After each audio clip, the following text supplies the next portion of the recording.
کہ تأمل جو ہے نا، غور و فکر کرنا بولنے سے پہلے، یہ بہت اچھی صفت ہے.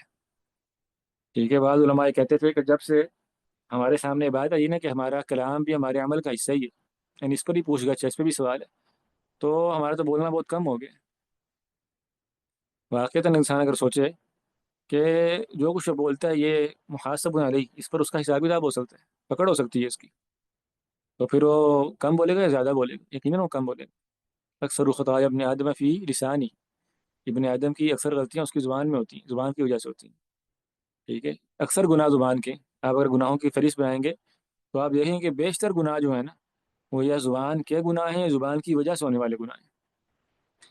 تو زبان کا معاملہ بہت شدید ہے. اس لیے حدیث میں کہا گیا، جو سیدنا معاذ رضی اللہ عنہ کی حدیث ہے، الا اخبرک بملا ذلک کلی، معاذ کیا تمہیں میں دین کا خلاصہ نہ بتا دوں؟ جتنی ساری باتیں میں نے بتائی ہیں ان سب باتوں کی ایک جامع بات نہ بتاؤں؟ تو آپ نے اپنی زبان نکال کے کہا کہ اس زبان کو اپنے قابو میں رکھنا. ٹھیک ہے. تو سیدنا معاذ نے کہا کہ اللہ کے رسول کے زبان پر ہی پکڑ ہوگی صلی اللہ علیہ وسلم. تو آپ نے فرمایا وَهَلْ يَكُبَّ النَّاسُ فِي النَّارِ عَلَى وُجُوهِهِمْ إِلَّا حَصَائِدُ أَلْسِنَتِهِمْ، کہ لوگوں کو جو اوندے منہ جہنم میں گرایا جائے گا، کیا اس کا سبب گناہ کے علاوہ، زبان کے علاوہ بھی کوئی گناہ ہوں؟ یعنی سب سے بڑا سبب ہوگا جہنم میں جانے کا، والعیاذ باللہ. تو انسان کو سوال کے وقت، جواب دیتے وقت، بحث کرتے وقت، کلام کرتے وقت، کوئی بھی بات کہتے ہوئے سوچنا چاہیے.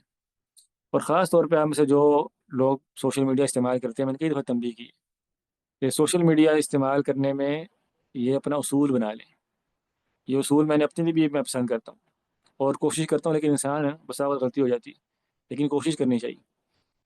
کیا اصول بنا لیں کہ آپ نے جو بات جو پوسٹ کرنی ہے، آپ نے جو چیز نشر کرنی ہے، فیس بک کی پوسٹ ہے، واٹس ایپ اسٹیٹس ہے، کوئی بھی بات جو آپ نشر کرنا چاہتے ہیں، اس سے پہلے آپ یہ سوال کر لیں کیا یہ جو بات میں نشر کروں گا اللہ کے ہاں اس کا میں جواب دے سکتا ہوں؟ بس یہ ایک بات، یہ ایک ضابطہ بنا لیں. آپ خود دیکھیں گے کہ آپ کی جو منشورات ہیں، واٹس ایپ اسٹیٹس ہیں، اور آپ کے جو سوشل میڈیا پلیٹ فارم ہے، انسٹاگرام، ٹویٹر وغیرہ وغیرہ، اس پہ جو کچھ آپ لگاتے ہیں، اسٹوریز پہ لگاتے ہیں، پوسٹ لگاتے ہیں، شیئرنگ کرتے ہیں، آپ دیکھیں گے کہ آپ کی 99% چیزیں رک جائیں گی. 99%. بس کیا سوچنا ہے آپ نے کہ جو میں نشر کرنے لگا ہوں، کیا اس کا عند اللہ کوئی جواب ہے؟ نہیں. مجھے پوچھا جائے، اگر اللہ سوال کرے تم نے کیوں شیئر کیا، اس کا کوئی فائدہ ہوا دنیا میں حاصل؟ بس یہ بات آپ اگر اپنے ذہن میں رکھیں گے تو آپ اللہ سے انشاءاللہ ڈریں گے کچھ نہ کچھ، اور بہت ساری آپ باتیں طے کریں گے.